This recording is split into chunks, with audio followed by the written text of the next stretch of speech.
Hey everyone, HTH After Dark for this one. The Sharks did the funny thing. They acquire Cody, Ceci, and a third-round pick in exchange for Ty Emberson. So, Ty Emberson, 24 years old, 6'2", could fit into the Oilers defense group potentially.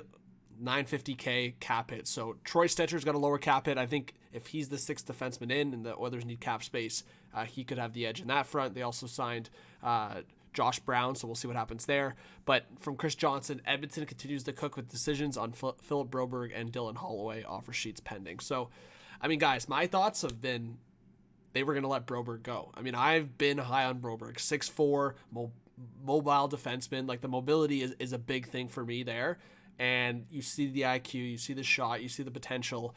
And I've always said be patient with defensemen. You might see the slow growth from 22, 23, 24. After that is really when you see the defenseman at its peak. Obviously, there's outliers like a Cale Makar and Adam Fox, but I think when you look at Broberg, that's a high cap hit, over $4 million for the Oilers. But if you can keep him, I mean, this move says they may keep him now.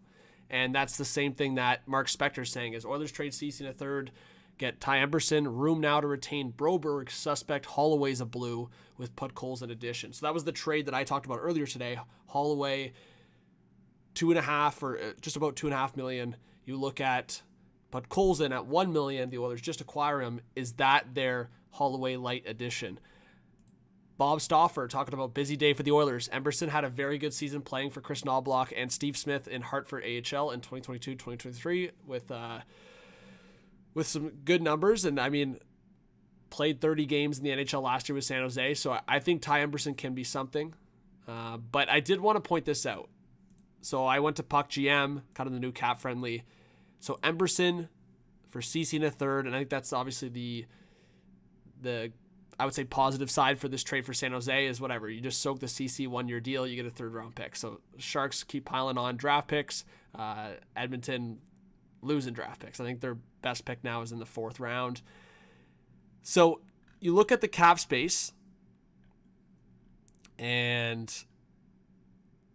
they are negative $3.9 million. But if you put Evander Kane on LTIR, like he is here, and he's definitely going to start the season there, you have to find out how long he's going to be there and if you have to make a trade. So maybe they still trade Kulak.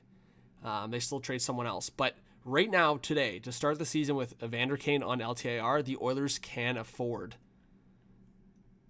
this lineup. So they could keep Holloway, they could match Holloway, they could match Broberg, and they'd be totally fine. So that's the interesting part here. You could see with the potential LTIR above me, projected cap space with the LTIR used is just over $1 million. So they could do it. They could have a roster of 22 to start the season and then figure out the Evander Kane situation down the line.